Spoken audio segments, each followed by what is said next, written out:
All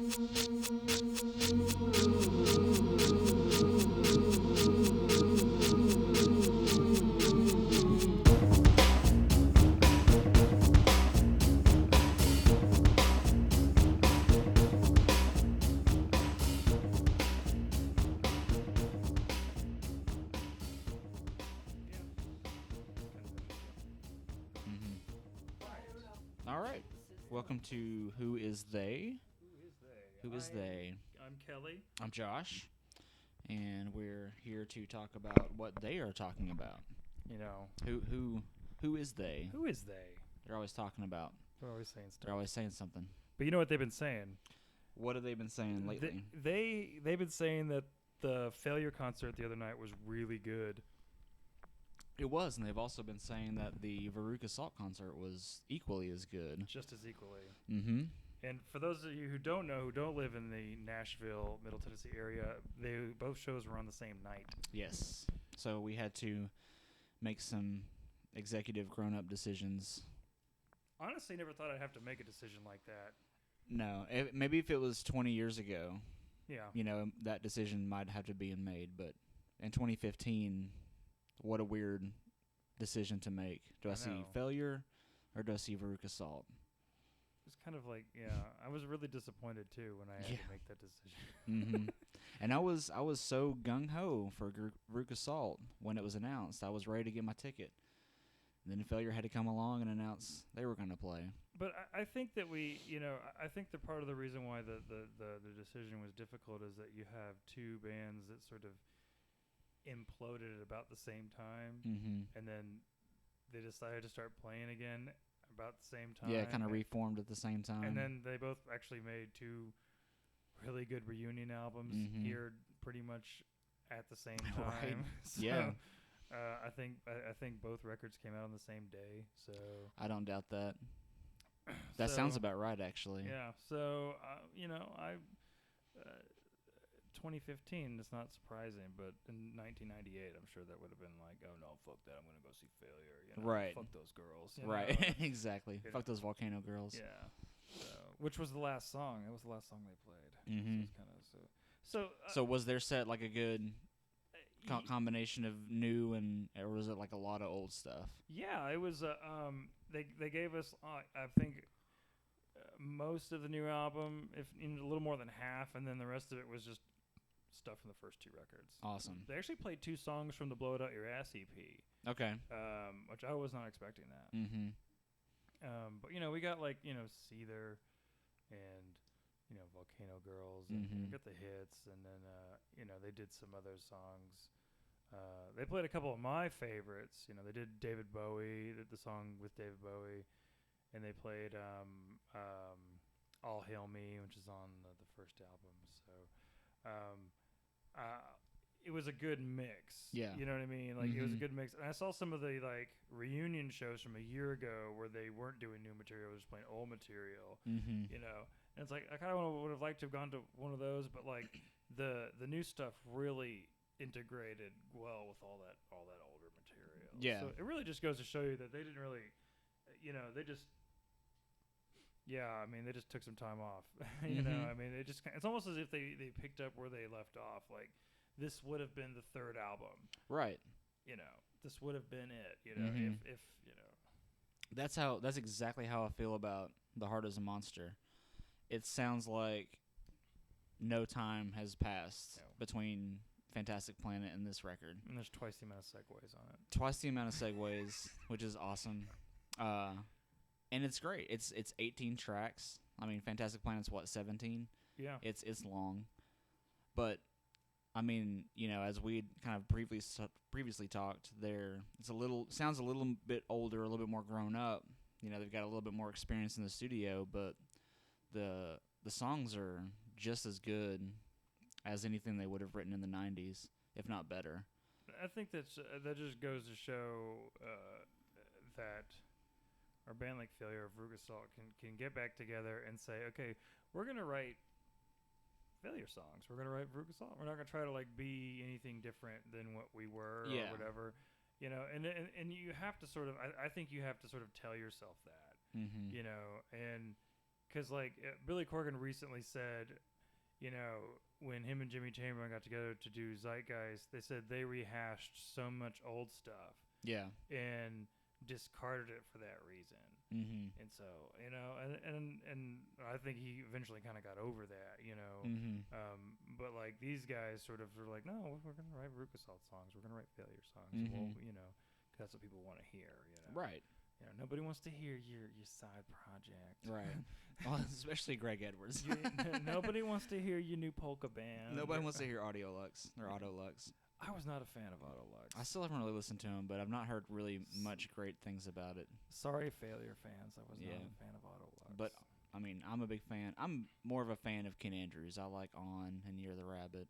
Well, he's got good style. I think that's. I think that's just like he.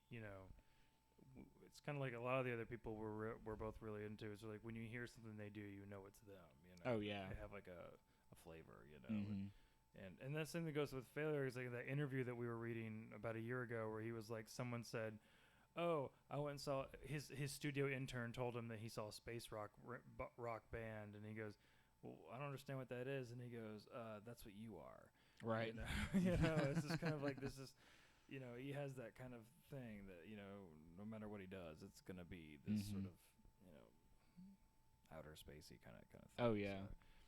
So difficult decision. Actually, I saw someone at the show, the Veruca Salt show, who was trying to divide his time. Yeah. And ended up staying at the Veruca Salt show. And probably would have worked out better that way. You were only 6 blocks away from me too. Okay. And that was just an Uber right away. Right. Or a Lyft right away. But he was just sort of like, yeah. I'm just gonna stay here. I was like, yeah, that's probably a good idea. Yeah, because the time you're gonna miss, getting from one venue to the next, and you're paying, $50. Have you ever done 2 shows in one night? Like that? No. I've done 2 shows in a day on Record Store Day. Right. When Mahaffey played, I did that. Then I went up to Zany's and saw a podcast. But never one back to back. Never one just right back to back, like from venue to venue. Well, I'd have to think about it.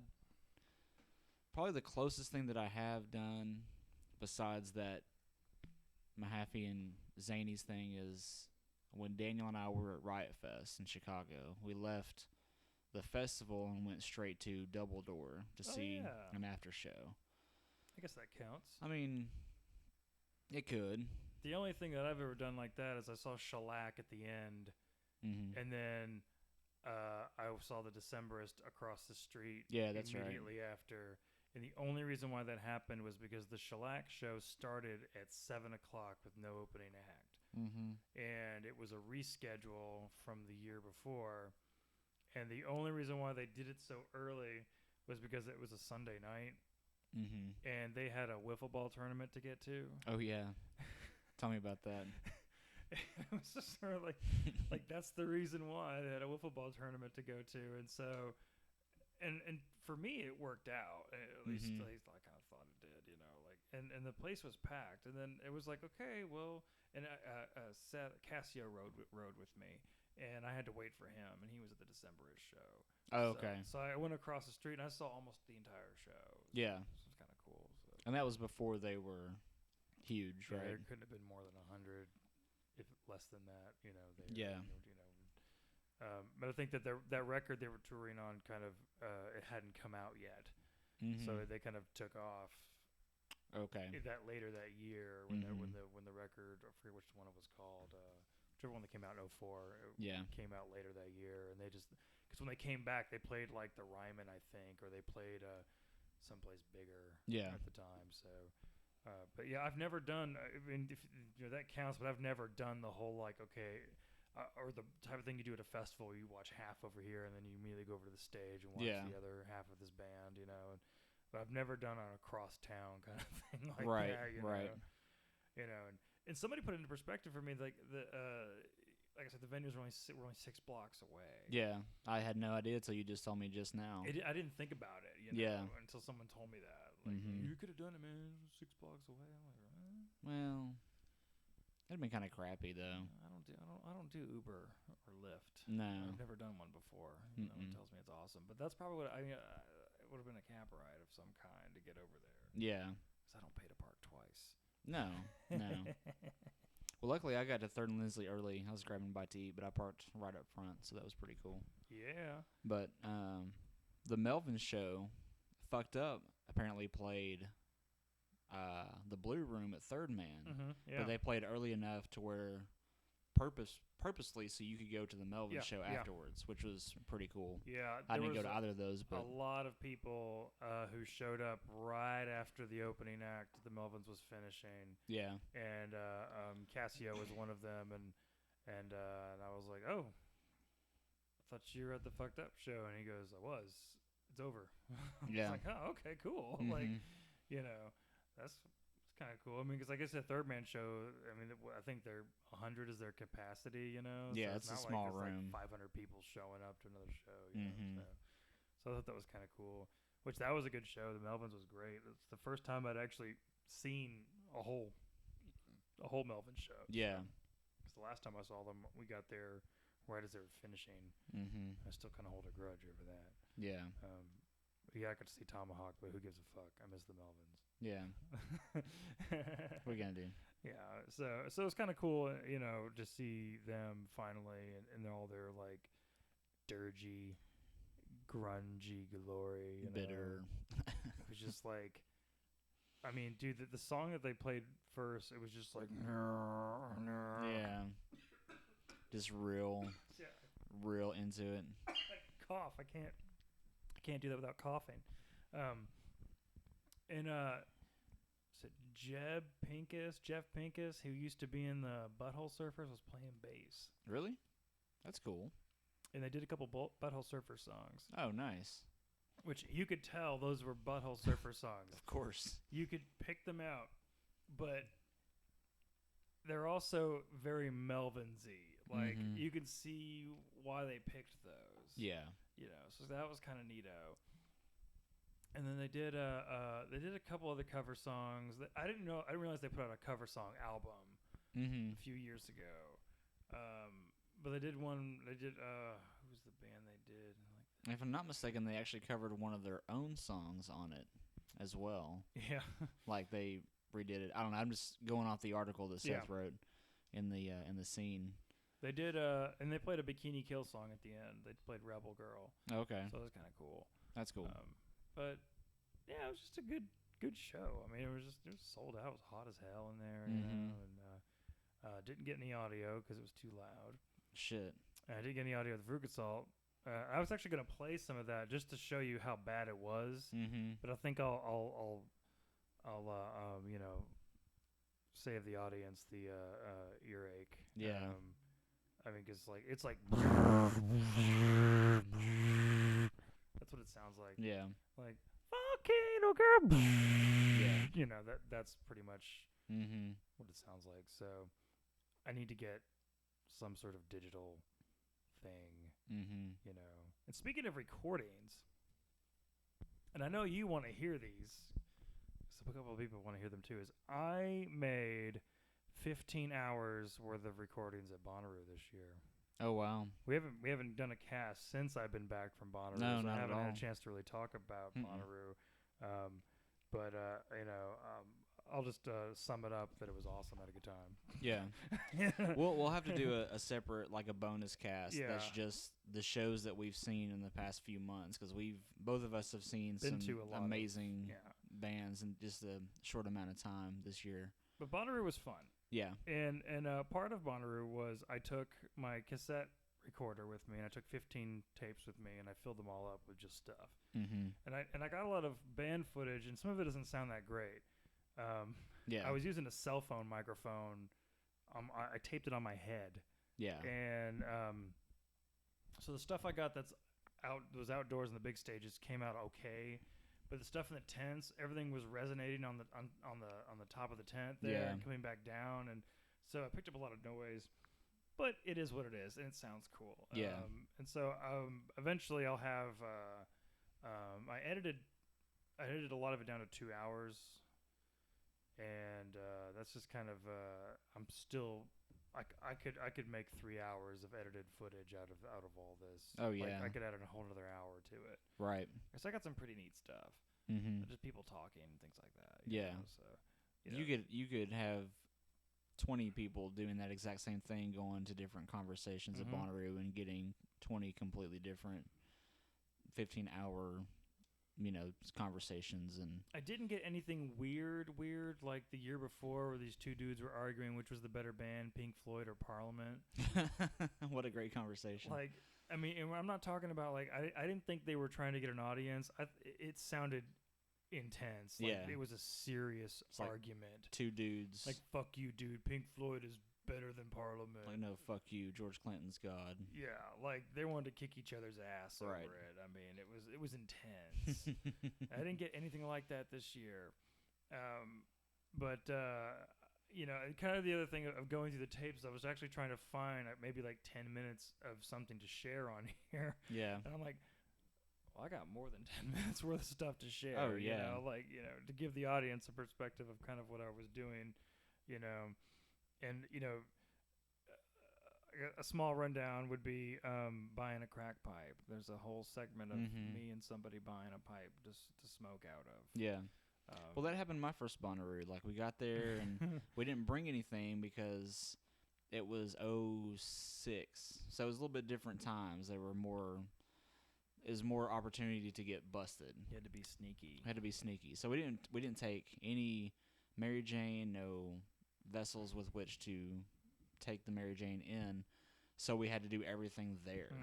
So that was the first thing that we did. We got a piece that was like, probably an inch and a half big, and probably half looks inch, like a crack pipe. a half inch. Well, no, ours didn't look like a crack pipe. Ours was just like just a little piece of glass, like a cylinder that was a little fat cylinder, and it said Disco Biscuits on the side. Oh, that's funny. And that was before we knew who Disco Biscuits were or anything like that. But so we had to piecemeal our high together at Bonnaroo. MacGyver it together. Yeah, we had to MacGyver our stoneness trust there. me, bro. I've made bongs with less. Oh yeah, you're talking to one of many stone MacGyvers here. There's little things like that on the tapes of me just, there's like when you go into the Centeroo is all the high fives. I got a lot of footage of that. Yeah. And then there are these girls. There's a lot of me. Every time I saw somebody topless, I would say, "Yep, those are real." Yeah, those are real. And so there's like all sorts of little things like that. Of course, then there's the bands that I tried to record, but it gave me this sort of like this idea of like next year I'm gonna buy a little handheld digital thing. Yeah. And get one of those little extender mics that only cost like $10 and put that on my head. And well, by next year there'll be like some more. The technology will be even better. So the GoPro that you put in your eye. Right. GoPro. It's like camera. a Google Glass GoPro type thing. Which I saw a lot of GoPro cameras at Bonnaroo this year. I'm sure the number twice goes as up. Many as I saw from the year before. And I mean, these are people who just like had them like strapped to their chest. Or like on their hats. Yeah. And you see a lot of these videos on YouTube now. People just post their GoPro videos, like especially like at Bonnaroo and stuff. Yeah. And just, and you can tell it's mounted to their head. Yeah. Because they're looking around or whatever, they're bobbing their head. You could just tell, but it's kind of funny, Well, it's kind of cool, and since I didn't go this year, I saw some. I would like look up pictures every day over the weekend and kind of mourn my not being there. You almost feel like. I wish I could have been, because I know exactly what's, if you look at a certain picture, where it's at, what's going on in front of the Ferris wheel. I know there's a Ben & Jerry's ice cream stand in front of the Ferris wheel. Ben & Jerry's did not. They pulled their sponsorship this year. Are you kidding me? They weren't there this year? Not there, no. Wow. No, they had, this is what's really funny about that is we were doing the food in the VIP, and Mitchell found out that Ben & Jerry's wasn't doing their sponsorship like 2 weeks before the festival, and so they tell Mitchell this, and they said, we don't have any free ice cream to give away. do you think you can make some ice cream to give away? And Mitchell's like, no. Right. But I tell you what, I'll buy a bunch of ice cream to give away, and you can pay me back for it, you know, because the Ben and Jerry's ice cream's free. Right. And turns out he did not have to do that. That's cool. That they took care of that. But they were panicky. Like holy shit. And it's because and I would find out later after the festival, it's because their contract with Bonnaroo ran out. Oh, okay. And they'll probably re-up next year. Maybe, you know, but it's just kind of like, you know, these things have an end date sometimes, you know. Yeah. Apparently it was like a 10-year thing. Okay. You know. But I mean, they had their own flavor, Cherry Garcia, you know, like they had their own flavor, and just I was like, wow. Well, they had a Bonnaroo flavor year before last. Yeah. So I mean, it was like a Bonnaroo specific flavor. And that's what I thought was kind of weird, is that like they didn't sponsor it anymore. You know, that's weird. Cartoon Network wasn't there this year either. Yeah, I could see that. Yeah. They don't really have a whole lot going on right now. But they've been there like every year though, for like the last few years at least. Yeah. Adult Swim. Yeah, Adult Swim has been there. And, you know, but they had a lot more attractions. Yeah. To take that take place in that, so it was kind of neato. But I wonder if they do that to kind of empty up space so people can do other things, like, you know, more availability for the comedy tent, or you know, more availability for a band, you know, on a smaller stage or something. I felt like this year that's exactly what they did, because somebody had pointed out on their message board that there were 30-something fewer acts this year. Yeah. And I found myself busy as hell, as I usually am anyway, Bonnaroo, you know. Well, we had talked about that anyway. You know, when the lineup announcement, we're like, this is a really small lineup. You know, we were expecting a lot more. We were actually expecting another headliner. Yeah. That never happened. Never matriculated. Yeah. And so, you know, but that's probably a good thing, you know, because, I mean, you can get oversaturated. You know, if you look at, like, Riot Fest and, you know, like, especially, like, Riot Fest and, like, Lollapalooza, you know, there's just bands playing on top of bands all day, you know, and it's like, well, I want to see this band and I want to see both these bands, but you're forcing me to leave one to go to another. I felt like this year was the first year that I could see half a band and then go see the other half of another band, rather than where I have to just make a decision. Yeah. Where I either see one or I can't see both. You know, I felt like that there was enough padding in the schedule for that. Yeah. But one of the weirdest things that happened while we were there was Slayer was scheduled to play at midnight. Yeah. And then somehow they were changed to 10 o'clock. Don't get me wrong, there was a shitload of people there. Yeah. There was a ton of people. It was packed. Did they play the what stage, like the main stage? No, they played at the big tent. They played a tent? Yeah, they played a tent, big tent. Yeah. Wow, like the other tent or something? Yeah, this tent or that, that tent. Okay. Yeah. I think it was this tent. It's the bigger of the three. Was it the one that's further back, like towards like the comedy tent? Yeah. Okay. Yeah. And it was packed. Yeah, sure. And then all I heard the very next day was all the moaning and griping how all these people missed Slayer because they thought it was at midnight. And I think it's all because as there was so much overlap. Yeah. There was nothing going on. I made this joke that Bell and Sebastian opened up for Slayer.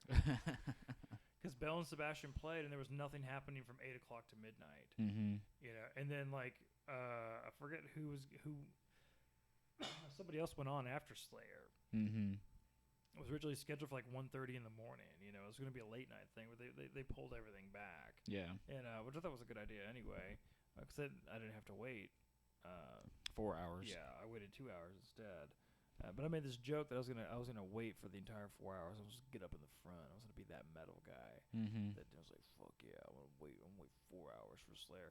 Turns out I couldn't be that guy if I wanted to, because already while Bell and Sebastian were playing, there was already people kind of showing up, and you could tell they were. You could tell the Slayer fans. They were gonna get their spot. You know?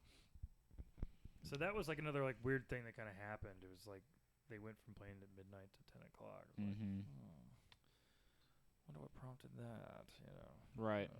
But I don't know. That reminds me of, you said it was, packed that year that Flogging Molly played, and I was coming to meet you. Mm-hmm. It was like, and you're like, I'm at Flogging Molly. You just kind of text me and like, all right, I'll meet you there. And I get to the tent, and they're playing a fucking tent for some reason. They're not playing a stage, like a main stage. And it's, just overrun. Like, you couldn't even get near the tent if you wanted to. You could see the band, from way far back, but you couldn't get anywhere near the tent. Nope. I'm like, why the fuck is Flogging Molly playing under a tent? Why aren't they playing at least the Witch stage? At least have, that huge, field. That blows my mind that they have certain bands in certain tents. Enough people like that band. Mm-hmm. Enough people. Obviously. It was apparent that day. It was like that with Guster. Guster was packed. It was like, and you kind of have to wonder, Guster's been around for so long and they've built their audience. You're kind of like, why aren't they playing on the Witch stage? Mm-hmm. They could have played early and still packed it out, Yeah. They either need to increase the size of the tents or just take them away and just increase the sizes of the stage. I like the tents though. The tents are cool, but they need to make them bigger. You're not out in the sun. Oh yeah. That's the big. Somebody, I was carrying around an umbrella. Mm-hmm. Somebody called me Mary Poppins. Oh yeah. And I was like, I was thinking maybe the Penguin or something. Right. Like not fucking Mary Poppins. Mm-hmm. Yeah. He was a nice guy. I was talking to him in line. Didn't get that on tape though, unfortunately. No. Yeah. I was talking to him in line and he was like, "Hey there, Mary Poppins." I was like, "Man, what the fuck?" The Penguin, dude. There could have been worse things you could have getting called, though. Hey, faggot. Right. Mary Poppins isn't the worst. look at that faggot with the umbrella. But in retrospect, it's like, well, I'm actually a little bit more protected than you are. Yeah. You're taller than me, so I got more access to your balls. That's right. With my umbrella. Bam. Mm-hmm. Yeah, I thought that was funny though, because he's the only person that commented on it like the whole time. Yeah. I'm like, okay, well, you'll be sunburned and I won't. Right. Exactly.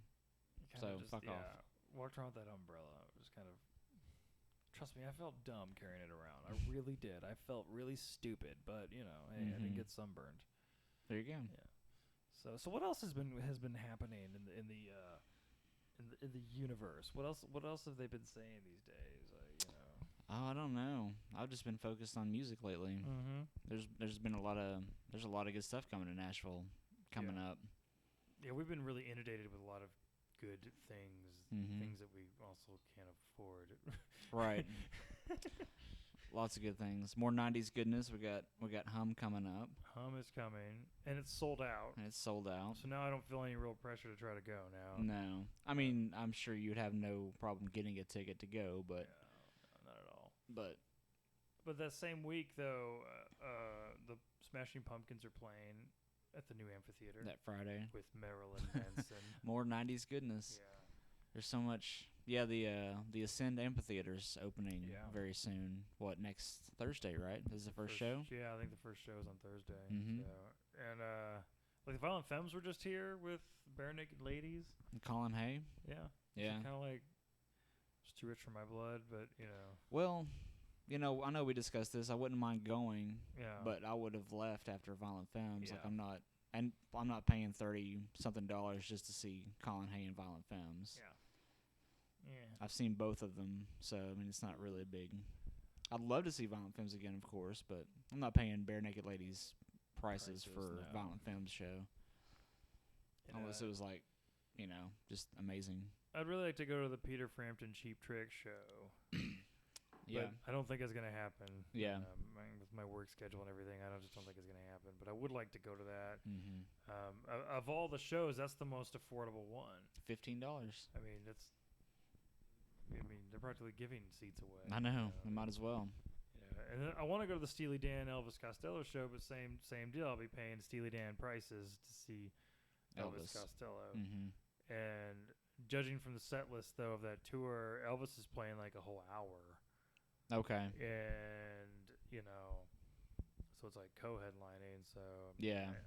But once again, it's kind of like, I don't know if I want to pay $45. Mm-hmm. Grass seats, just kind of. Yeah. It's full on, you know. I mean, and how many times have you seen Elvis? Lots. Yeah. Same thing as with Cheap Trick, you know, but only that's like $15. You know, Yeah. I've seen Cheap Trick enough to where like I'm not crying over it, but it's kind of like.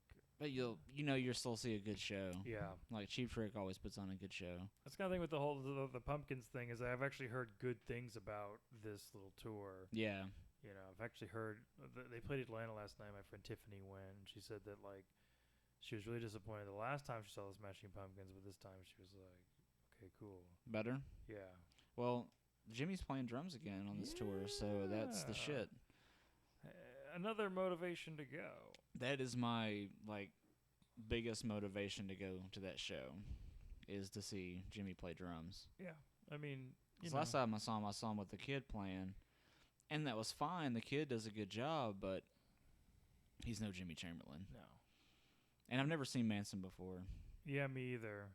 So, I mean, that would be a spectacle to watch. I remember we were going to go. Marilyn Manson came 2 years ago. We were going to go. Yeah, he came to Tony wanted to go too. War Memorial. And then just, I lost my job around that time. And so it was just sort of like, that really kind of killed it for me. And then, it was just sort of, But then I looked at the set list and I was kind of glad we didn't go. Yeah. It wasn't anything to really... They didn't play anything from Portrait from American Family. And I'm still like, dude, but he still plays Sweet Dreams, but to me like, okay, that's a cover song. You can let that one die. Yeah, I don't need to see them play Sweet Dreams. But you got to play Lunchbox. Yeah. Yeah, I want to see some Portrait, and I want to see Antichrist. People. Right, I want to see the beautiful people. The beautiful people. The beautiful people. Shit. But yeah, you got to love Manson. You got to love it. They played Landslide last night. Yeah, they've been kind of doing that one. Huh. Mm-hmm. It's not a bad set. Oh, looks like they brought back the Crying Tree of Mercury. Wow. Cherub Bullets. Starting the show with Cherub. They're just a couple new songs thrown in there. Mm-hmm. Oh, Through the Eyes of Ruby, they started doing that one again. Like see, that's the band that needs to get back together and play a Melancholy tour. Yeah. Then you get Jimmy and James and Darcy together. Oh, they played Mayonnaise. I never heard them do that one live. I haven't either. That's kind of actually more incentive to go to this show. I wonder if they've been playing a similar set the whole time. And I think the fact that Jimmy's here and Everlasting Gaze. Yeah, that's just such a fucking badass song. Yeah, I think the fact that he's back is the reason why they're doing a lot of old songs. Why that set list looks. I mean, there's a lot of. Because they said that they had another drummer lined up. It's the guy that's been I don't even know his name, but he's only done a handful of shows, and they said they went into like rehearsal mode for the tour, and he said that Billy had to fire him. Of course, because he wasn't working out, and they said that it wasn't just his drumming; it was a lot of other reasons why he wasn't working out. Mm-hmm. And so he's like, okay, well, crap, okay, tour starts in 2 weeks, and he said he immediately was panicking, and before he made any phone calls, he called Jimmy Chamberlain and said, hey, what are you doing? It's a short tour. Yeah. And Jimmy's like, I'm not doing anything. So, yeah, I'll do it. And it just, to me, it just goes to show that he can just show up and get ready in 2 weeks. Mm-hmm. And I'm sure if you're just playing old songs, that's not a big deal, Right. But still, it really just goes to show that, just how awesome, how badass Jimmy Chamberlain is. Yeah. So that's where I got to the impression, I'm sure Billy fired the guy because he sucked. Mm-hmm. Because he couldn't hang. Well, it's probably not because he sucked. He probably just couldn't play up to that. Yeah. Up to Jimmy's standards. So, well, the last guy I saw playing drums for Billy was Brad Wilk from Rage Against the Machine. Oh, okay. But that was like on Fallon or something. Yeah. So I don't know if that was like a full tour or anything. Oh no, that was like shows. that. It's just like a one-off. Yeah, it was that temporary. He did a couple of shows with just like this little temporary lineup. Yeah. But he said that the last guy just wasn't hacking it. Yeah. So it's like, what do you know? I mean, but I always feel like Billy works better with Jimmy Chamberlain anyway. Mm-hmm. So. Well, they essentially are the Smashing Pumpkins. Yeah, these days at least. Well, I mean, as far as like the first 2 records go. And this is what what gets me about him is that he's kind of like, the band is a revolving door, blah blah blah blah. I try to please the fans as much as I can, and this is what the Smashing Pumpkins has become. And I said, like, yeah, but you should at least do a show with the original lineup. Mm-hmm. At least bring it back one more time. Yeah. That or just don't call it the Smashing Pumpkins. If you're going to tour... Billy Corgan and the Vomit Squad. I mean, all right, there's it's nothing wrong Billy with that. Corgan and the Pumpkins, you know? Yeah. Like, it's not... This isn't the Smashing Pumpkins. But, whatever. Billy Corgan and the... Just Billy Corgan, just... he'd have some really eloquent name to go with it. Like... Mm-hmm. Billy Corgan and the Singing Bells or something that. And it'd be really pretentious and dumb. Something really, really... Something beyond my vocabulary, Oh, yeah. He would probably create words. Or if you ask him, like, what does that mean? It's like, oh, it's just Hindu for cow or something. Right, right. It's like, this doesn't mean anything. This isn't a real thing. Yeah, but it's at the end of the day, man, I'm just glad he's out there doing it. Yeah. Even though I don't really like the new album, but at least he's out there making it happen. Mm-hmm. Because we're living in a day where I don't think bands break up anymore. No. We talked about that like a couple weeks ago. Or mm-hmm. months ago. We already touched on that. Like, yeah. It doesn't really Well, like Hum, Hum never really broke up. They just stopped playing. Yeah. They got together like once a year or something and play, but they never like called it quits. No, and that's what happens a lot of times. It's just you go away for a little while, and sometimes it's hard to come back. Mm-hmm. Like Mudhoney's never broken up. Yeah. They just go. Sometimes they'll just go 5 years without playing or without making a record, which I don't think they've ever gone that long. But I think in Mudhoney world, if they don't make a record for 3 years, that probably feels like 10 years, Right. Because a band like that, and this other funny thing is that like bands like that, they make new albums so they can tour behind them. Yeah. And I also think this day and age you don't need a new album to tour behind something. No, well, especially like these older bands, like you don't need a new album. But I think it's rather than it's more of like a concert promotion type thing. Like promoters won't book you unless you're plugging something, Right. I do know a lot of times when you do festivals and stuff, you have to have something that you're promoting because that's something that the festival's promoting. Right. It's kind of like a reunion tour is a reunion tour. That's something you're promoting is the reunion tour. You don't necessarily have to have an album, But considering all the bands that have gotten back together recently, the only one that I've really considered to be like complete bullshit was the Police. Yeah. And that was just a money grab. A very short-lived reunion. So. Okay, so Pumpkins are playing this exact same set almost every night. Every set that I'm seeing in July here is the exact same set. Okay, cool. So that would be a really cool set to see. Yeah, cool. Good motivation. So I might have to do it. Might have to bite the bullet with butterfly wings and go. Bite the bullet with the butterfly wings. But like we talked about, Failure.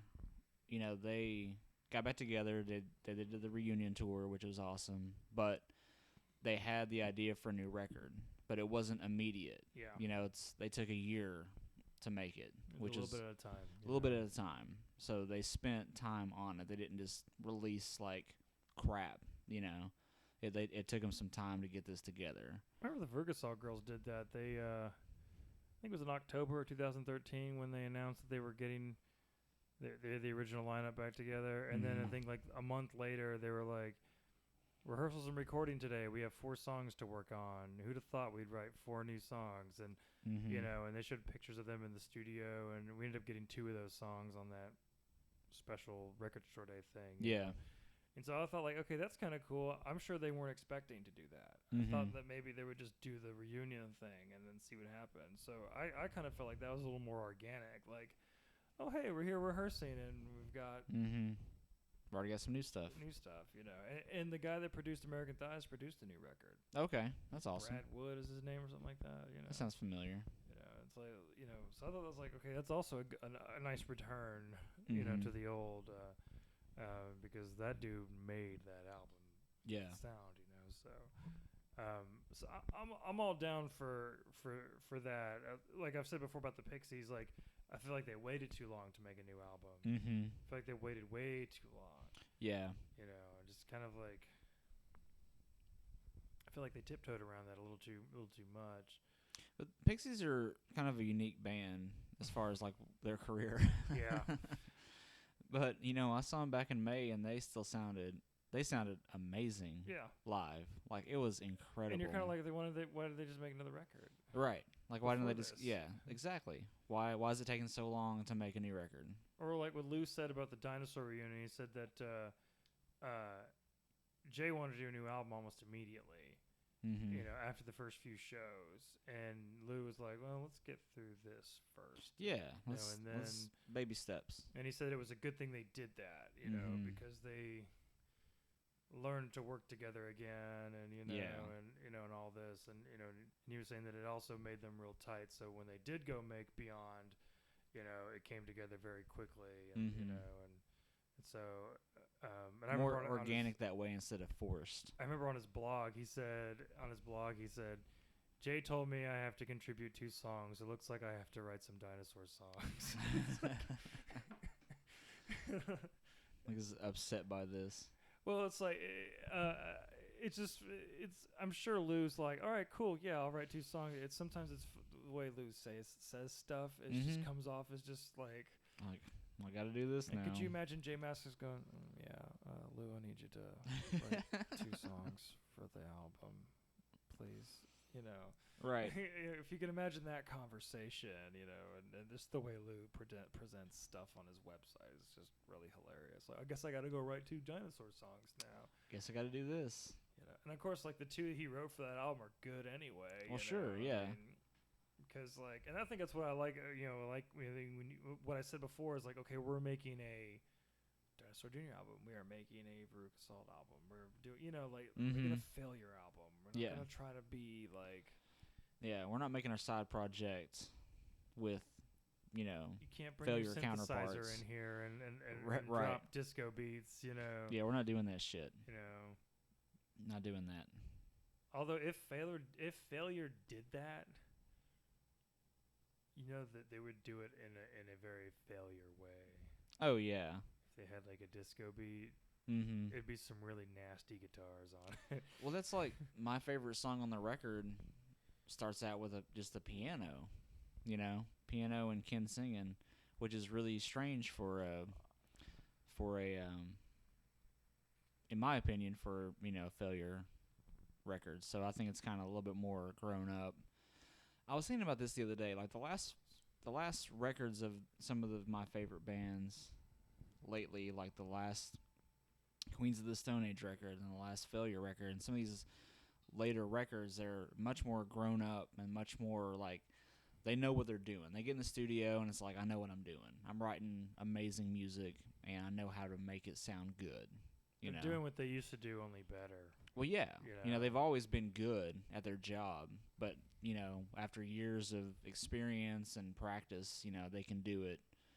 They can make amazing music with ease. Well, Steve Albini came to MTSU once and he said, at his lecture, he said, if you're going to experiment, go ahead and experiment, but write it down and then do it again and again and again and again and again. Mm-hmm. And he says, people think I'm good at what I do, and that's great, but I'm only good at what I do because I do it every day. Mm-hmm. And he says, I found a method and I do it every day, and if I want to deter from that method, I will do it more often to make it work. And that's kind of like what he was getting at, is that like the only way you're ever going to be good at anything is if you do it every day. Mm-hmm. And if you work at it, which, I mean, we all know this, but like, people look at what he does or what other musicians do is like, oh, they just go in there and set up some microphones and make some noise and then make this, and like they don't realize that like no, they probably spent like a couple of years developing that. Like sounds real haphazard, but it's not. You know? Right. I'm sure those segues, those failure segues, you know, they come off as just little noisy little bits, but I'm sure they actually just sort of were like they were probably at one time supposed to be songs, and it's like, well, no, maybe we could just, you know, play with it a little bit. We won't even write a song around it. We'll just play with it and we'll make it a segue. You know? Right. Like, it's just kind of, but still, a lot of work went into something that sounds very simplistic. And that's why if we ever have any guests on this show, you know, like if we ever had like Matt Mahaffey or anybody on here, it's like the first thing I'd be like, okay, so what gear did you use on Half Baked Serenade? You right. know? What kind of console did you use? Or, you know, those are the types of things that I want to know about, you know. Right. Because when I learned that Led Zeppelin's sound is the way it is for certain reasons, I kind of got fascinated with that, you know, because people try to replicate that all the time. Right. You know. Does that make any sense? Like, you know, like... Well, like David Gilmour's guitar sound. Like, that is a very specific sound. That took him a long time to... Well, I hate to keep harping on the new Failure, but it's just so, I guess it's so fresh in my mind. Away, yeah. But listening to it and then seeing them live, you know, Greg Edwards has a very specific guitar sound. Like, the way he plays and the type of tones that he gets. You know, and I love watching Ken play bass because he plays bass like he's playing guitar. I mean, he's playing full chords, you know, and it's a deep, heavy bass. Yeah. And it sounded much better this time than it did it did at Exit In. Yeah. I didn't almost have to scream at him. I was so close to just yelling at him at Exit In just to tell him to turn the fucking bass down because it was so loud. I still think we were too close to the stage. I feel that's like why I was far back this time. You know. We're getting to a point where our age and our experience with shows, you know, we need to be more smart about what we're doing. Right. Like, I stand as close to the soundboard as I can because the guy behind me running the sound is getting the best sound because he's mixing it right there, you know. So, I mean, that's where we're going to get the best sound. That's exactly where I stood at Failure. The sound guy was right behind me, like literally right behind me. So I was getting...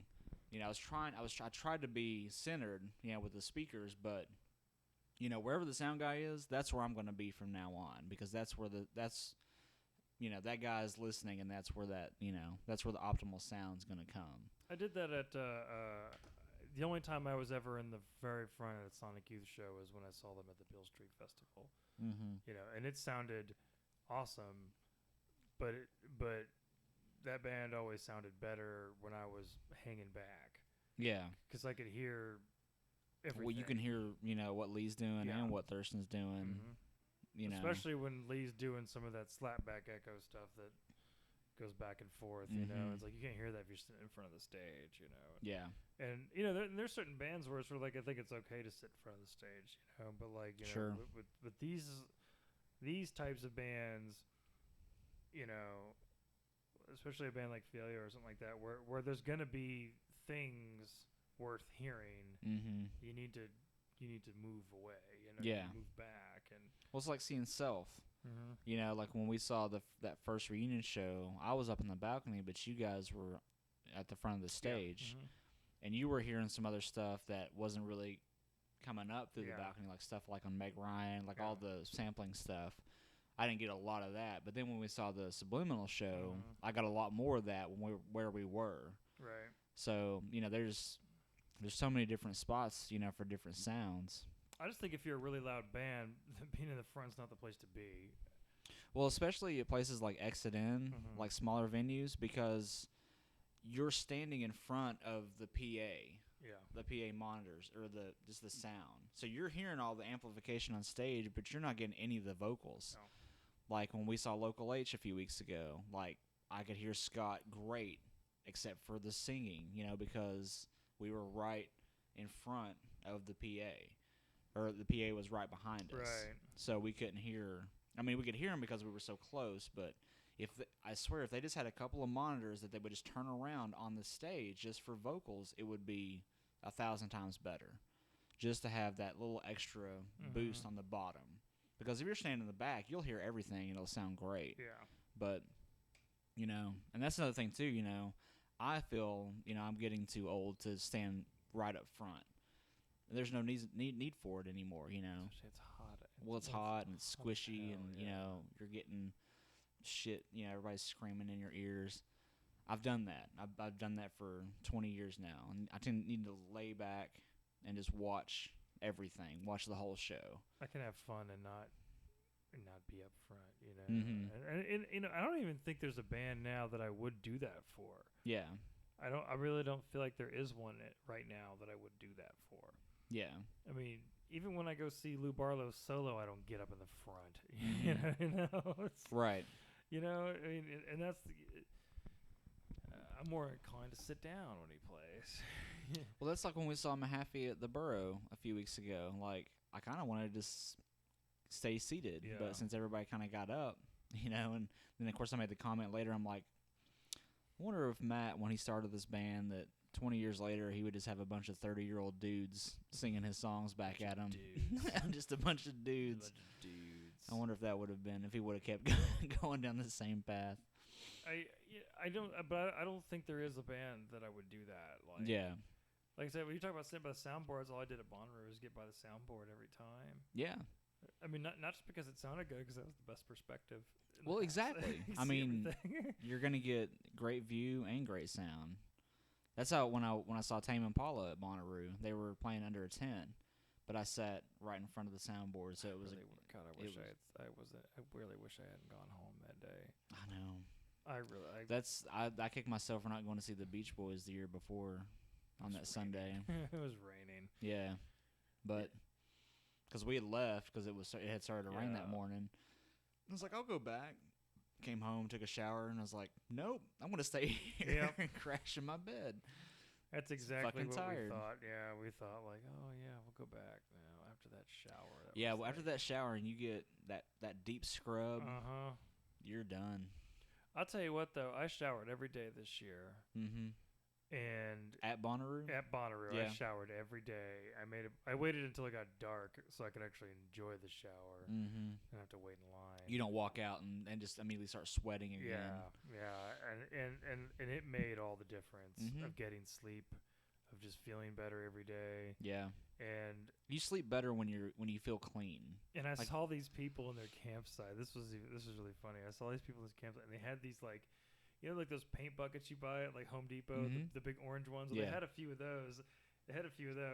And I saw this guy like dunking his head in, washing his hair, and like sponge bathing himself, and then using another tub to like rinse himself. And I was sort of like, hey, whatever you got to do to feel clean, you know, like, and I was kind of thinking like, well, shit, maybe I should get a couple of buckets and just dunk my head in, you know, like put some ice in it or whatever. You know, but like I was impressed by that, you know. Whatever I do to feel clean, because a lot of people that, man, they don't bathe the whole 4 days that they're there. No, the first couple years I went, it was just 4 days, no bath. It was bad. Took some deodorant. The second year was better because I was a little bit more learned of what I had experienced. So I took the baby wipes and cleansed myself a little bit. But you still deodorant. feel dirty. Oh, of course. You still feel dirty. 'Cause there's just dirt everywhere. It doesn't matter. I mean, it's just you're walking on dirt. You're sitting in dirt. I mean, it's an open field full of dirt. They called 2007. They called it Dustaroo. That was the second year I was there. They said that 2007 was the driest year. And it was probably the hottest year. It was I remember the summer of 2007 because it did not rain from like May something till July the 20 something. Like we didn't get rain for almost 2 months, and I'll never forget the day that it rained. It finally rained. I was coming home from Target, and you can see some clouds, and it's blazing hot. I mean, it's 10 a.m. and it's already like 100 degrees outside. Yeah. And this cloud just came in. It dropped rain for about 10 minutes, and then it was gone. And there was so much steam. Yeah. That it just, I mean, there was so much steam that it was foggy. Right. And then we got a big rain later on in the day. Mhm. But like, I mean, when someone told me that, they said that 2007 was called Dustaroo. I was like, I am not surprised. Right. They said that there was just dirt everywhere. Mhm. Yeah, it was a dirty, hot Bonnaroo that And they year. always say that like the best thing about Bonnaroo is that it needs to rain 3 days up to 3 days before the festival starts, because it'll knock all the dust down. Yeah. And then it'll dry before it won't be any mud. Yeah. And they said that it's best if it rains 3 days before the festival starts. And it actually did this year. It rained a couple of times. It did this year. It wasn't muddy at all. But yeah, that's good. We got rain on the first day, and Mm-hmm. but it was just sort of like just dropped some rain and it was done. Yeah. I mean, that was it. The only time that I've been rained on was 2013. It was the last day, and Tom Petty was playing, and it started to rain during his set. And I was like, and I watched a few of his songs. I was like, all right, I want to go. That was the first year I drove in. Okay, yeah, so, I remember that. And I just left after, because it didn't like start like coming down, but it was just kind of enough to where it was like, I've seen Tom Petty. Yeah, and it was the last show of the festival. So I've always worried about that. Like, even all the years I would go to the Atlanta Festival, and all the years that I would go to the Beale Street Festival, it'd be like, man, it'd suck if this was just rain the whole time, you know.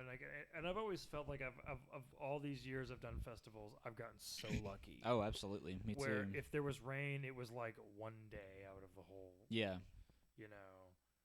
Yeah, I've always felt very lucky about that, and I think that's why they have these things in May and June, because there's less chance of rain. Yeah. But then again, I don't really think that's the case. But you know, I've always felt lucky about that, and you know. But I've heard some horror stories about people who've gone to festivals or certain ones, and it's you know, like Muddy Roots one year apparently was nothing but a mud fest. Fuck that. You couldn't pay me to go to that shit. You know. I mean, one day of that is one thing, but a whole weekend. A whole weekend, yeah. And I can imagine if you're a Bonnaroo and having a camp in that shit. Yeah. Oh, man. Well, that's like at Riot Fest, when Daniel and I went the first year, it rained the third day. So we opened up the window of the hotel, and it looked like shit. I mean, it just looked terrible. And Chicago I was like, rain. yeah, and I was like, dude, if you want to go, have at it. I'm gonna puss out and stay in the hotel room, and we ended up just staying there, just watching TV all day, just kind of watching TV and chilling out. We went and got some food, but we kind of just came and chilled out. But when we got back, I started reading stuff like on Reddit and everything like that, and it was just like Sunday was Mud City. Yeah. And I was like, fucking thank God I didn't go to that, because it was in Humboldt Park, and there were like 2 baseball diamonds in the park. So all that was just mud. Yeah. It's like, well, fuck that. And I, missed some good stuff. I think that was the year the Replacements played, so we didn't get to see the Replacements. Yeah. And there were a couple other bands that we'd like to see, but I think we made the grown-up decision. I did that. I did that at Music Midtown on Friday. We were. It rained. I mean, it dumped on us. Yeah. Went back to the hotel. Got dried off, and then I remember me and Casey were like, okay, we'll go back. We walked all the way back, and then it dumped on us again. Like, oh yeah, Sheryl Crow, poor thing, didn't even finish her set. Like, wow. She was interrupted twice, and but we did get to see Les Claypool and the B-52s. That's cool. And we saw Bob Dylan that night, but everything got pushed back. So Bob Dylan didn't play till like 2 o'clock in the morning, like 1 o'clock in the morning. Holy shit! He was over at he didn't play till like 1 a.m. You know. Wow. And but like it rained on us twice, and then it rained on the walk back, and on the entire way back to the hotel, and it did the same thing the very next day. It just rained, but it was like so off and on that it wasn't like,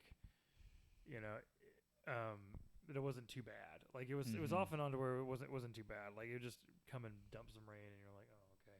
Yeah. But it was cloudy all day. Yeah. And so it wasn't as hot. Mm-hmm. You know, so that was kind of nice. But that's the only time I ever really experienced that. Yeah. And I wasn't too uncomfortable about it because, well, we do have a hotel room to go back to. You know? Yeah. It's not like we, you know, Mm-hmm. it's not like we're sitting in a tent, you know. Oh my God, I couldn't imagine that. You know. Because it was almost kind of bad enough that Sunday when it started raining when we were at Bonnaroo, and it was just like, all right, let's pack it up, let's go, let's get the fuck out. Go. Yeah. You might as well leave, and you know, and we had planned once the rain gets in the tent, I'm done. Because that's just a terrible feeling. You're never gonna get dry if it keeps on raining. Yeah. All your shit's getting wet. Yeah, exactly. I've lived through enough of that with Scouts to know that I don't want to do it as an adult. Yeah. That's why I travel with an air mattress. Right.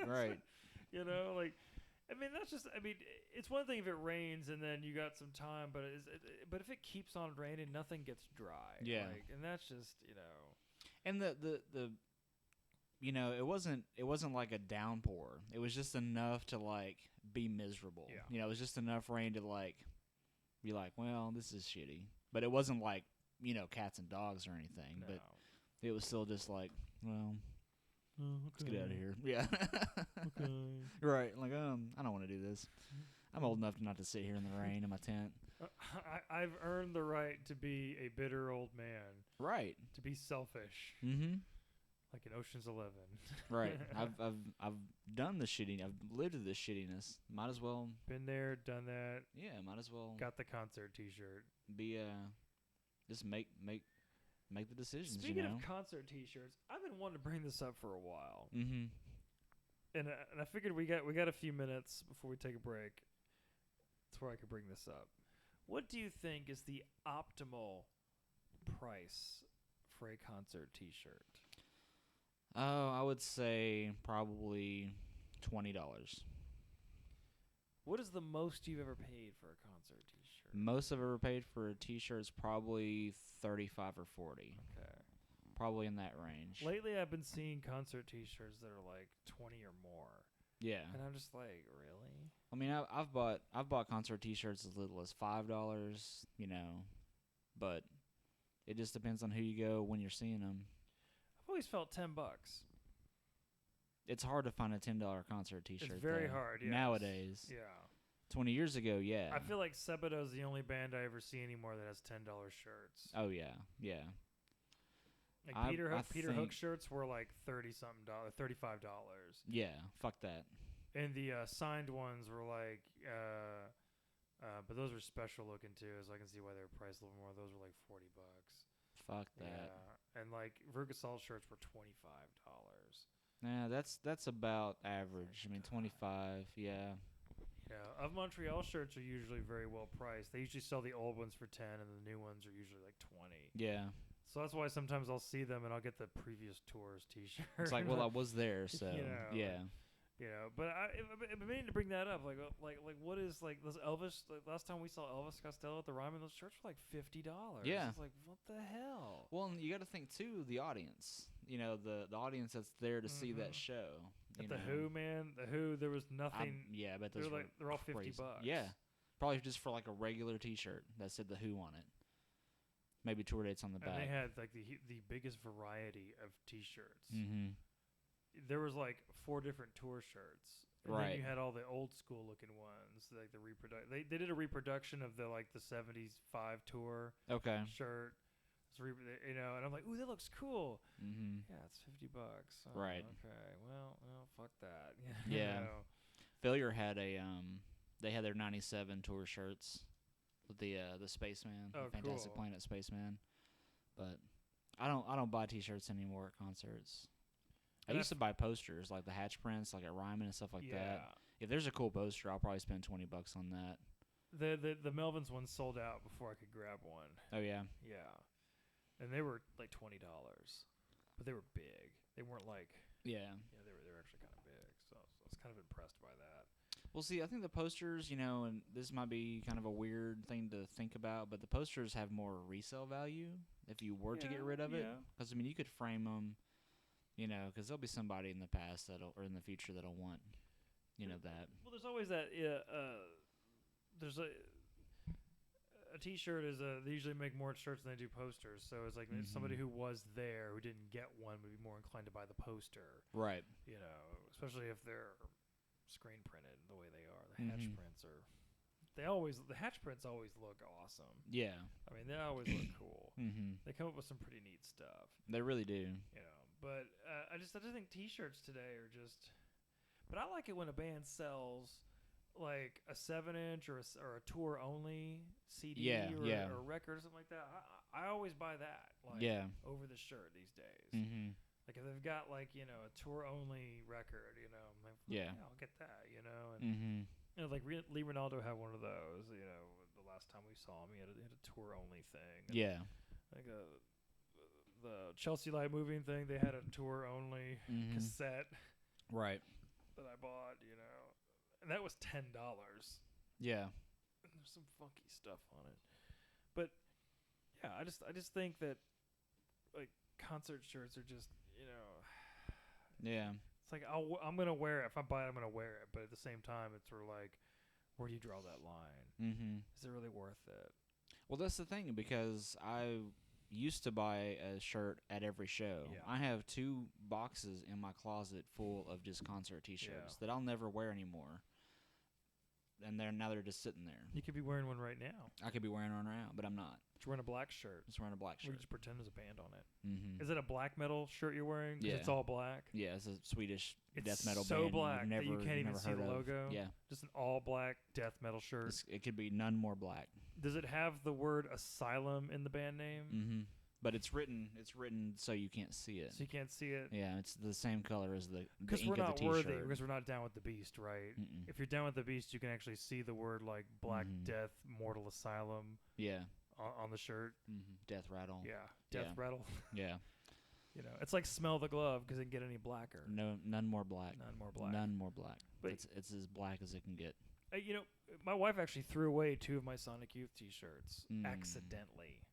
Right. I want to go ahead and put quotations on that. Well, this is when the day we moved in together. Oh, okay. She was going through a bunch of my stuff. And I had this big pile of dishwasher clothes that I only wore for dishwashing. Yeah. And she thought she was doing me a favor. Okay. And she piled everything together.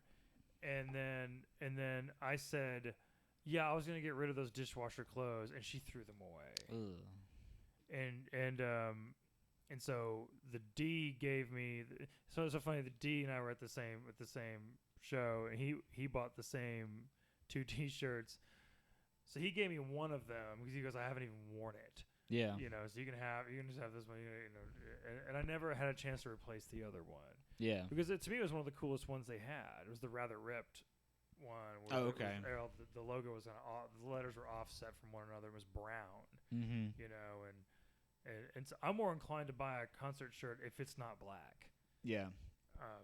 Because I can wear it when it's hot as hell, like right now. Like, right. You know, I can wear it any time. Or for when I worked at Weiser, you know, I would wear a 7-0 shirt to work. You know, I just wear a cardigan over it. You right. know? So if it was not black, I was able to wear it more. You know. Right. So, anyway. Yeah, concert shirts. Well, yeah, so fuck concert shirts. So if you've spent a lot of money on a concert shirt, write to us or call us and tell us how much you spent on it. We should create a Gmail. We should make a Gmail so they can write to us. We don't have a Gmail, but write to us anyway. Write to us anyway. Yeah, write to us and tell us what's the most you spent. I'll tell you, my sister has spent a shitload of money on a concert shirt. She won't tell me how much it was. That's how much it was. It was like McCartney or something? It was Madonna. Madonna? Ugh. Yeah. I bet that was crazy expensive. Yeah. It was Madonna. So see, I didn't even get like a McCartney shirt at Bonnaroo. No. Like, even though it's McCartney. I didn't buy when I saw The Cure. I didn't buy a T-shirt. Yeah. They were so expensive. They were like $50, and it was like, Yeah. I would be more inclined to buy like a hoodie, but those are like $55, $60. Expensive, yeah. I know Daniel's bought a couple of hoodies. I know he's bought he bought a Foo Fighters hoodie one time and a Giants hoodie one time. He spent some bucks on some hoodies at some shows. Those have longer lasting. Oh yeah. And you only can wear them longer. Yeah, only wear them during certain times of year anyway. So Yeah. you don't really feel pressure to. But you can wear them every day for like 3 months straight. Yeah. So you're getting more life out of it. Yeah. I like hoodies. I used to have a few band hoodies, you know. They shrunk and I outgrew them. Yeah. Or I got fat.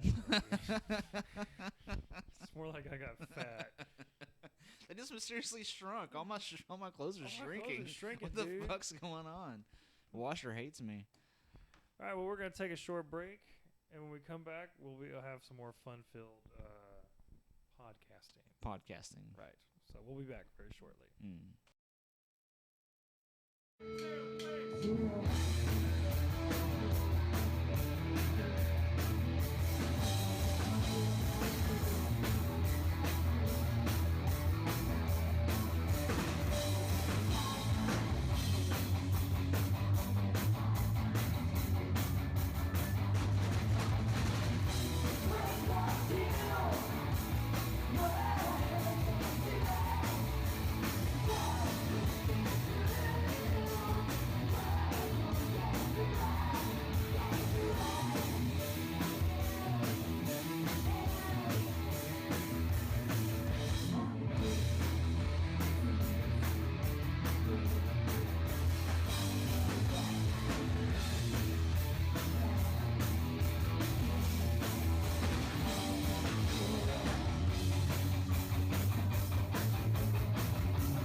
Are we back? And we're back. We're back. We're back. So, so we don't really have much else to cover tonight. We figured we would come back Mm-hmm. and we'll call this a long farewell. Okay. A longer type of farewell. Okay. Because there are a few things we do need to just slightly discuss. Mm-hmm. Kind of like the concert T-shirt deal. Just can't really devote an entire podcast to concert T-shirts. I hope not. You know, unless we get a video camera out and videotape the unearthing of your T-shirts. Right, know, right. We're not going to subject people to that. Have an unboxing. Yeah, and or what do they call it when the people their haul? The haul, yeah. Yeah, on YouTube. Those are the dumbest videos ever. Right. It's like, look at all the shit I got. You don't have this shit. Look I at got all this shit. Useless shit I just bought. Yeah. Like the one of the funniest ones that somebody posted this on Facebook and I watched it. It was this girl was like, "This is my Victoria's Secret haul." Oh my god. And she's showing off all her thongs and stuff. Mm-hmm. And I'm watching this and I'm like, part of me's like, okay, why am I watching this? And B, this is fucking hilarious. Right. And two, so dumb. Right. Is she actually was she modeling them or just showing like, here's my new thong? Yeah, like she wasn't like actually wearing it. No. Then what the fuck? Yeah. But it was just sort of like, it was kind of the whole point of the person who posted this. Sort of like, this is what the haul videos have come to, you know? Right, like, right. You know, I'm just gonna show off my thongs real quick. Right. Look at my underwear. And the record store day ones are kind of dumb too. They're like, look at all this stuff I just bought on record store day. See, you know? I like the ones of like the record store owners saying, "This is what we're getting." You know, showing the record. So it's like, okay, that gives me an idea of what I can buy, or it's good. What I can buy, or you know, what I don't need to spend money on. Right. But post record store, you know, going, here's all the shit I got. You know, you didn't get this shit, but I got this shit. Yeah. So look at the shit. I understand that. Right. I think unboxings are kind of funny. Like it's like Sonic Sounds or one of the synthesizer ones I subscribe to. They do an unboxing where they get a new piece of gear and they pull it out and you can kind of see what it all comes with. And yeah. I think those are interesting to a degree because that's what these guys get paid to do. Right. But when you have Joe Schmo like you and me unboxing his new television, it's right? Who gives a shit? What does it matter? Look, why are you clouding up the internet? With, right. It's a TV. We all know what it does. Right. Do these even exist anymore? I mean, yeah. Why? I swear to God, this guy's pulling out his television. And he's like, see, and it's got all the ins and outs. There's so a power button. You can HDMI, plug in your HDMI. And I'm like, get your VGA. Like, this doesn't matter. We all know these things. Like, dogs know it. Yeah. I mean, what the fuck? That's the kind of crap that's saturated on YouTube right now. Like, I mean, yeah, unboxing. Who cares? Right. Who gives a shit? The haul. I don't care about your haul. I don't care about it. That's great. You bought some shit. Awesome. Yeah, go haul some ass while you're at it. Right. Out of my face. Out of my face. Like, I just But like, you know, YouTube. Speaking of YouTube videos, and I brought this up to my brother recently. Is and I said, do you ever, you know, when you think you want to buy a guitar pedal, what's the first thing you do these days? Well, you get on YouTube and you look up some videos of people using the guitar pedal. I do it all the time. Yeah, I look at pedals I'm never gonna own, you know, because I can't afford them, or maybe I just don't really want to. I like the fantasy of owning it. You know? Sure. You can live vicariously through YouTube. Yeah. And so my brother and I said, but you ever realize that like when people demonstrate certain pedals, they don't like just maybe strum a D chord or a G chord just to kind of give you like a perspective. They play like really bad blues licks, right? Or like really bad metal riffs. Yeah, like they try to play like all of a sudden everyone's a Jimi Hendrix impersonator, right? I just got this wicked new fuzz face. I'm gonna try it out for you guys. Yeah, I don't and they care. Can't even get it right. Yeah, and they're fucking it up. It's like, okay. But there was this one kid I found, and he's done a couple pedal demos, and it's obvious his dad is holding the camera. This kid though gave like the most in-depth pedal demo ever. Yeah. Like, and he goes, okay, I'm gonna play 3 chords and then a solo so you can see how it sounds. That's and awesome. I'm just sort of like, this little kid knows what I want to see. Right. And then like explains why the chords and the solo sound different. Mm-hmm. And like, you turn this knob like this, you're gonna lose this. And I was like, man, this kid's awesome. This kid knows what's up. It's like, that's so cool, Mm-hmm. And then you have like Gearman dude, who's cool by the way, but only plays like licks. Right. He won't play chords. Mm-hmm. Not all pedals sound great when you're playing. Yeah, I don't want to hear your riffs. Just give me a couple bars of ABC. Give me some chords. Give me some riffs. Yeah. Give me a little bit of this, a little bit of that. But everyone thinks they're like master blues player, or Jimi Hendrix on YouTube now. Yeah. And, or same thing when you watch just like or some of the real pedal demos. When I say real, like Primax or Like the companies making yeah, like producing the videos. Yeah. Even some of those suck. Right. Even the company who's producing the video doesn't realize that your pedal demo sucks. Yeah. This video could be 45 seconds long. I just want to hear a couple of different things. The end. It's funny. You brought during the break. You brought up YouTube. We were kind of just talking about YouTube real briefly, and lately I've been downloading whole concerts from YouTube. I found this thing that will take the audio. Yeah. I got a couple cool things, stuff that I just wanted, maybe just gonna put in my collection. But you said they just posted the They Might Be Giants show, the very very first one. Maybe. That's like I said. I just read that on Reddit. So that's another they said type thing. Yeah. Whether that's true or not. Right. I still think that if we had YouTube 20 years ago, because I think I'll dog on YouTube all I want, but I love YouTube for this reason: is that stuff like that appears on YouTube. Right. Just randomly. Like the very first Of Montreal show showed up a few months ago. Really? Yeah, like just the audio, and I downloaded it, and it's amazing. It's a soundboard recording. It's amazing, and I looked at the person that posted it, and I think it's Brian Poole, who was in the band for a little while. Yeah. So I think that's where it came from. But either way, the fact that somebody has this little gem, YouTube is like the coolest way to share all that. It is, and it's cool to see other people's footage. It's cool when you can see footage from a show that you were at 20 years ago. From a different perspective. Yeah, that's really awesome. Okay, this is actually just a picture, so there's no video of it. That's an old picture too. Yeah, that's a very old picture. Actually, I've seen. So that's just a picture of the Johns, just the two of them. And Linnell's got like this awesome fro thing rocking. That's pretty sweet. That's hilarious. But Flans is playing that same fucking guitar that he's been playing for 30 years. That guitar's definitely older than I am. I think that they were billed as El Grupo Rock something or El Grupo de Rock and Roll. Yeah. Yeah.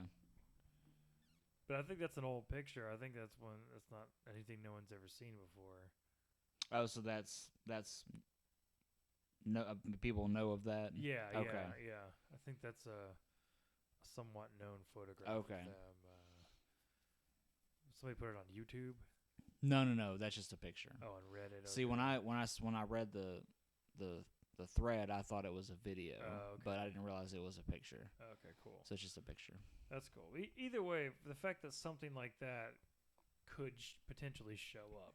Oh yeah. On YouTube is amazing. Like I found that Marilyn Manson show. I found the last Spooky Kid show, and yeah, you were telling me about that. It's been on there for a while, actually. It's been there for about 4 or 5 years. The whole show. But just the fact that it's there for you to consume. Well, and that's like another offshoot of kind of what you're talking about too. Is there's probably stuff on YouTube that we are oblivious to, but that would be totally in our wheelhouse. Stuff that we just haven't found yet, but it's probably been on there for 5 or 6 years, Like, I'll see new videos every day, and I'll look at the date, and it's like 2010. Why haven't I not seen this before, And it's like just awesome shit, Or people, or YouTube is now a medium of unearthing things. Like, some people find things. Oh, I have this tape that I made of a show that I went to or whatever, and it's like, oh, let's stick it on YouTube. It's like, it's also like a treasure chest these days of what people will find and share, Or a time capsule. There's a subreddit that I subscribe to called The Way We Were on Video, and it's just videos from like people posted from like like I saw one that was like last day of high school, 1995, and it was like that's the shit. It was like an hour and a half long of some dude just walking around the last day of school with a camera, and it's clearly the 90s. Just by the way everybody's dressed and the hair. But it was great. I watched like half an hour of it, and I was like, this is awesome, I don't know any of these people. Lord but knows I've got stuff like that hidden in my basement. We all have stuff like that hidden in our basements, but, will it ever get to YouTube? That's, what's really funny is that Billy Corgan said a while back about, on one of his little rants about releasing unreleased stuff, he's more into it now than he ever was, and he said that a lot of it's because he never thought anybody could ever appreciate a little 3-minute YouTube video. Right. And he said it was little stuff like that he's like, well, the fans actually like that. Okay, all right. Well, I've got plenty of that in my attic, right. But it's one thing when the artist unearths it, they try to polish it up. They try to present it to you, or sell it to you. Go, But like when a fan is going through a box and it's like, I bootlegged this show in '93 and sticks it up on YouTube. Yeah. It's almost like you were there. Yeah. It's a whole different experience when it's it's a fan release, Fans bootleg. Don't carry around soundboard recordings. Exactly. But you can hear like Billy Joe next to you, being drunk, at that same show, clearly trying to sing along or something, and it's like, yeah, I like this, it's like I can hear the band, they sound good, but I can hear the rubble too, There was a Green Day video for the longest time that was perceived to have been their first show ever, but and we come to find out that it wasn't. Yeah. And it's on YouTube, and it's like Green Day in like 1990. Yeah. Like 1990 Green Day, They're like 17, 18. Yeah, they're probably still in high school for all we know, and so I watched a little bit of it, and I just remember thinking like, okay, yeah, they got better, Then they got worse. Yeah, I just kept thinking the whole time like, yeah, they got better. Yeah. But it's still cool to watch that, It's still neato to see something like that. Yeah. Or when the original Pearl Jam demos on YouTube right now. Ever since YouTube increased not just the amount of time you can make a video, but they increased the quality that you could upload something, that we've actually started seeing a lot of strictly audio on there. Oh yeah. People just putting up a video of just nothing but audio. Like I said about that Pearl Jam thing, it's like sounds great. Yeah. I downloaded it and it sounds awesome. Just download it. So I mean, I think it's what I really like YouTube. Oh yeah. I think it goes without saying, but there's also a lot of shit on YouTube. Oh yeah. I will waste hours on YouTube just watching inane, dumb crap that doesn't mean anything. If this was and this is not something I would personally do because I'm lazy, but somebody should do a video podcast of two dudes hanging out watching bad YouTube videos. I'm sure it's out there. I guarantee it's out there. I'm sure someone has done that, because that's the only way that I would do that. Is if somebody was purposely finding this stuff and presenting it to me. Right. This is what we found. Or I think Funny or Die. Or those guys, or College Humor. I watch that stuff all the time, but then there's like amateur shit like that. Oh yeah. That's like real bad. Real bad. Or one night, I'll never forget, I did this. I was looking for something and you go to one video, then you go to another, and then Mhm. there's the thing at the bottom is that show you could it gives you suggestions for some strange reason. It showed this thing. It said angry girlfriend answering message, and I'm like, okay, I gotta watch this. Of course. You know, like, and it's like a 20-minute video of this ex-girlfriend blowing up this guy's answering machine. Mm-hmm. And she gets crazier and he has little captions that pop up with the time of the phone call. And we're talking, they're like 7 and 8 minutes apart. The escalation of the crazy and And then the first caption says like, the only reason why I didn't answer the phone is because I was at work. And it just gets crazier and crazier. She keeps saying like, you better fucking pick up, you know, like it was just like it just got wild, and I'm just I'm dying laughing. Like I'm supposed to be trying to go to bed, you know? Right. I'm just and Mary Frances comes in the room and she goes like, "What's so funny? What's so funny?" And I was like, "This dude posted an answering machine of his crazy ex-girlfriend," and she's sort of like, okay, that's I literally listened to some of it, and then she kind of got slightly offended, like, why would anybody want to hear this? And she does have a point. Why would anybody want to hear this? She does have a point. Absolutely.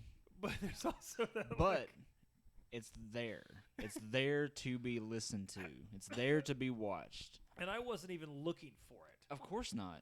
And I think that's what I found to be the most novel thing about it, because she was like, "Would you just look for this?" I said, "No. It just popped up like in my suggestion feed." And that's the best part about the suggestion feed, or the recommended for you. Like the first 5 or 6 videos is completely related to what you just watched. Then it gets down to just whatever. It's like, all right, 5 hours of cats playing with yarn. It's like, why is this here? I didn't watch any cat videos. I don't understand why you're suggesting this to me. My obsession with the answer machine calls got a little. I found myself watching a few every night. Then you started to seek them out. I started to seek them out. Mhm.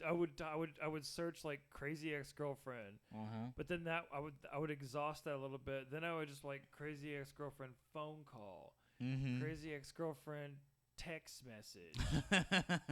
You just running the gamut and of crazy ex-girlfriend. And then that got old, and I started looking for crazy ex-boyfriend stuff. Right. Too. Couldn't get your fix anymore, so you had to move to. And then some of it's not just answering machine messages. There's actual video. I found this one video of this girl beat the crap out of her boyfriend, Of her boy. I've seen videos of girls beating the shit out of their boyfriends' cars. Yeah. But not them physically, They do that in Hardee's commercials. But no, there's Or then that led to a video where a guy, he was mad at his girlfriend because like he had said that like the previous Christmas he had bought her something, and she had peeked at it, you know, and he said he was sort of like, and she does that, and so and he goes, we're getting to this point now where we're talking about getting married, and and I really want to mess with her, so he bought. He led her to believe that he was going to be proposing. Right. So he's like, he goes, he had a box, and he filled it with these like large cockroaches that you buy at the pet store. Oh my God. And left the box in the car, and he said, "Oh, hang on, I gotta go back in and put a camera mounted in the car." Okay? Sure. I gotta run into the house real quick, and puts it on the dash, and she goes, "Oh, is that for me?" And he goes, "Yeah, just leave it alone for right now." Right. The minute he gets out, she takes it, she opens it up, and just freaks out. Right. There's like these cockroaches everywhere, you know. Goes ape shit. She's like at tears. It's just the funniest thing ever. But so I was like, I'm just trying to teach her a lesson. Sure. Don't peek.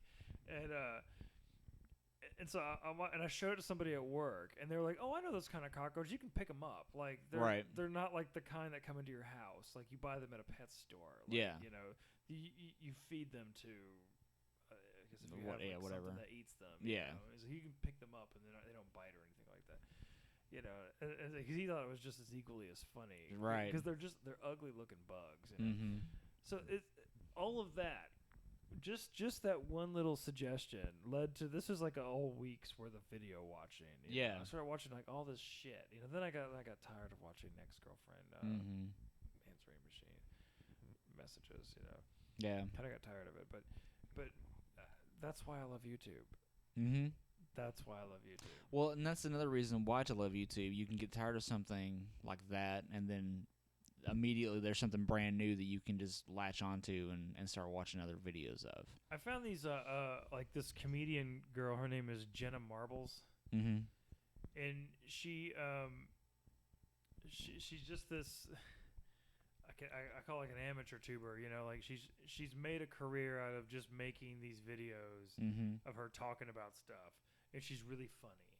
She's really funny.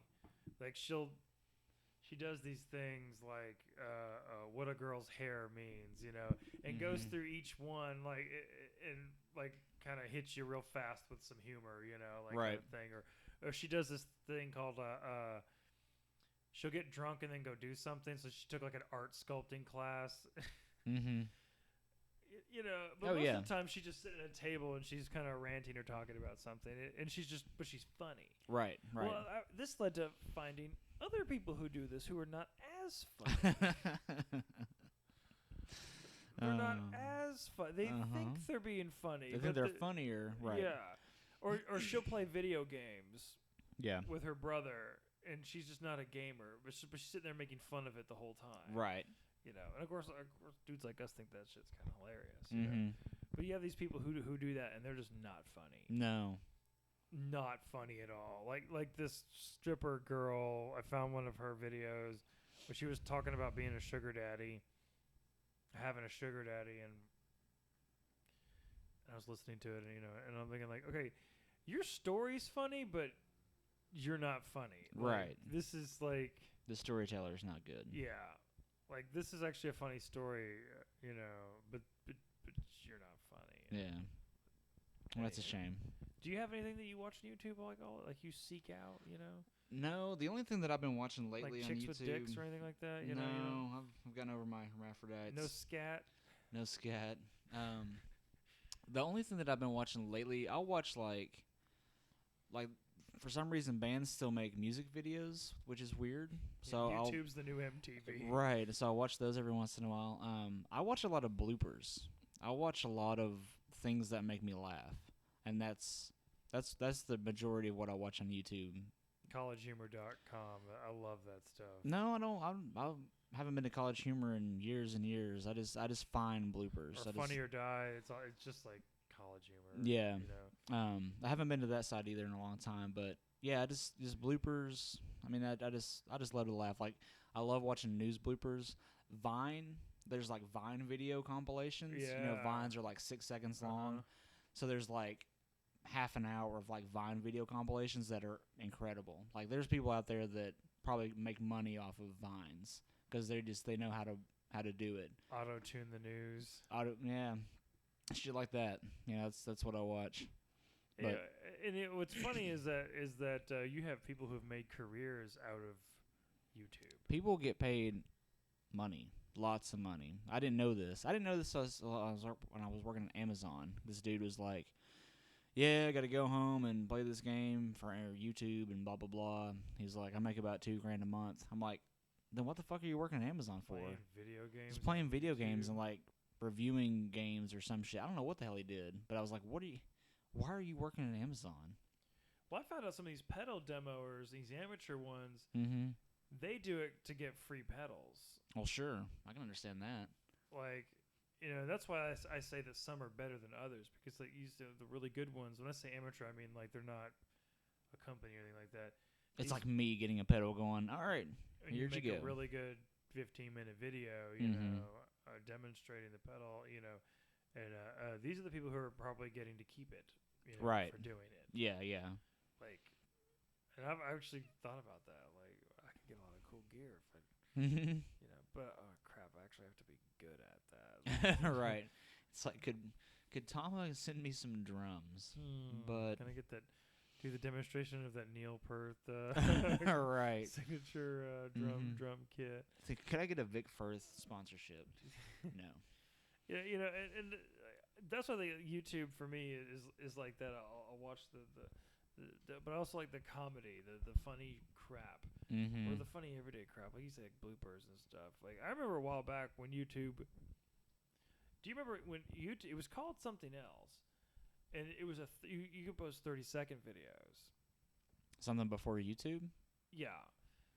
I don't remember that. Okay, it was called, and then it became YouTube, and you could do like 1 minute to 2 minutes. And it seems like every like 3 or 4 years they've been able to increase the size of the video. And I'll never forget. Drew sent me a link of a stripper blooper reel of like, and it's all strippers who are like thinking that they're just like they fall off the pole or something, or they fall off the stage or whatever. And it's kind of one of those things that you're kind of like, wow, this is really embarrassing, but god damn, is this funny? Oh yeah, like, absolutely. You know? That's why I love watching like news bloopers, because it's half like embarrassing and cringy, but it's half like the best thing. An F-bomb. Oh yeah, I love watching like F-bombs get dropped on live TV, especially by the reporter, not just Joe Schmo that's getting interviewed. I love when the reporter's just like, I can't hear any fucking thing. You're gonna have to turn up my headphones. Yeah, I love that shit. She goes, why don't you just fucking turn the camera off? Right. Like, nah, we're live. We're live right now. No, I love that. I love news bloopers and shit like that. Or the Who Wants to Be a Millionaire ones where the people get the first question wrong. They did this for a little while where they would string them together in like a reel, and it's usually pretty easy. Like embarrassing. Question. Oh, of course. That's, I mean, yeah, children can get the first question. I mean, that's sad. I love YouTube. Yeah. This is a shout out to YouTube. Yeah, YouTube. Send us some money. Send us money. We'll endorse you every episode. This episode is brought to you by YouTube. No, they don't need any advertisement or sponsors or anything. YouTube is a huge company. It's like and it's all because that people.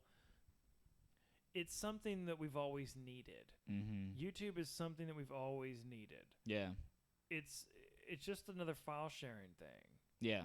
Only it's a little more. It can be either you can be more large scale or you can make it real personal. Like you don't have to have a profile to be on there. Although I think when you sign in, you have your Google. Yeah, your Gmail, your Google's like attached to it now. But there's no like. But I mean, you don't have to do anything. Yeah, like I think it's just they've evolved into this thing it's very accessible, and we all kind of need it. Like there's like I had to fix my bathtub last week. Well, I just got on YouTube and figured out how to fix it. Right. I just put leaky faucet, and I found a video. Yeah, you can find how to do anything. When I've told this story before, maybe not on the podcast, but when Chrissy and Jason and I went to Ben and Susie's one Halloween, and we were dressing up as Clue characters. I was like, well, I need to get a weapon. So I went and bought some rope, and I learned how to tie a noose from YouTube. I learned how to tie a tie from YouTube. I've learned how to tie many different ties from YouTube. Only because I showed up to work at the hotel on the first day with my tie, and I was struggling with it. And John, the manager, goes, well, did you try YouTube? I was almost having some trouble. And he goes, here, let me tie it for you. I go, no, I got this. Like, I don't need you to do it. And he said, did you try YouTube? And I'm like, no, I didn't. No, I didn't. No, I didn't. And what I found was a million videos on there about how to tie a tie. You know? And I'm like, why didn't I think of that before? Did you try YouTube? No, you can find anything on YouTube. I was trying to look. I'm trying to like pay attention to you, but like the video that like. But I'm not. That really started kind of like the viral and almost kind of really helped YouTube was Lazy Sunday by Lonely Island, which is weird to think of, but they were kind of like a catalyst for YouTube to kind of get to where it is now. Have you seen this video? Oh, it's on YouTube. Right. And they put it on there themselves. It's gone viral. Yeah. And now, but that was like years ago. Years and years and years ago. But that's insane to think of. That was a while back, wasn't it? Yeah, that was a while ago. Yeah, now that we think about it, yeah. But they were, like I said, they were kind of like they were a very big component into what YouTube is now. If you could imagine if we had YouTube 20 years ago. Been a whole different world. Yeah, I know. I can't imagine. I've said this before too. I can't imagine being a teenager in high school with this, with a smartphone or an iPod. I mean, it'd be awesome to have an iPod, but this is scary. Having access to a video camera or just a regular camera all day, 24 hours a day. That's crazy. Yeah, I know. I mean, as an adult, it's crazy, but as a child, I couldn't even imagine having that kind of access, that kind of power. I have the internet in my hand. This is a computer. This is insane. I couldn't imagine growing up with that. No. I mean, we had to wait, like movies, for example. If we went to go see a movie in the theater, we had to wait a full year before it was released on video cassette. A year. It's like 2 months now. Hell, some people will stream it as soon as it gets into theaters. So you can watch it. I can watch it on my computer, or I can go to the theater and watch it the day it's released. It's amazing how patient we used to have to be about things, Oh, I know, man. Now it's like we have to. I mean, it's instant gratification, instant. That's why I'm satisfaction. glad, little things like Star Wars hasn't leaked yet. Yeah, I'm glad it hasn't. Yeah, it's kind of that old school way of waiting, Mm-hmm. Stuff like that, just sort of like, God, we used to wait all this time, Mm-hmm. like we'd wait a whole year for something to come out. Yeah. And, we still do for, like, all these Marvel movies and everything. We still have to wait a set amount of time. But now with, like, trailers and, like, all kinds of different media coming out, all these spoilers and everything coming out about it, it's almost like we're not even – I don't even feel like we're waiting for anything. Like when Avengers came out, it was like, oh, man, I can't wait for Avengers to come out, in 6 months. Hype until... And then because of all that hype, it doesn't even feel like I had to wait any time because it was, and hell, by that point, it's like, well, I guess it feels like I've already seen the movie anyway. Right, yeah. So... have you seen the Fantastic Four trailer? Yeah. It's like 6 minutes long. Yeah. It's like, why don't you just show me the whole movie? Well, exactly. Exactly. I try for, like, newer stuff like this, like Star Wars, I'll probably watch all the trailers, but there's certain movies that I don't want to watch. Not like the Marvel stuff. I try not to watch all that stuff because I want to kind of be surprised when what I see, Right. Like Deadpool, I can't wait for Deadpool to come out, so I'm really going to try to steal myself from watching trailers and seeing new pictures and... Hell, I used to remember when you would not find out about a new movie until maybe you were at a movie waiting for it to start, and then it'd be a preview for whatever part 2, and you're like, oh my gosh, they made another one. Right. You wouldn't know until you got excited about trailers. Now you go to movies and it's like, I've already seen all these. It's like, what's the point? Just play the movie. I haven't seen the new Star Wars one yet. It's awesome. The one they're showing in front of Terminator right now.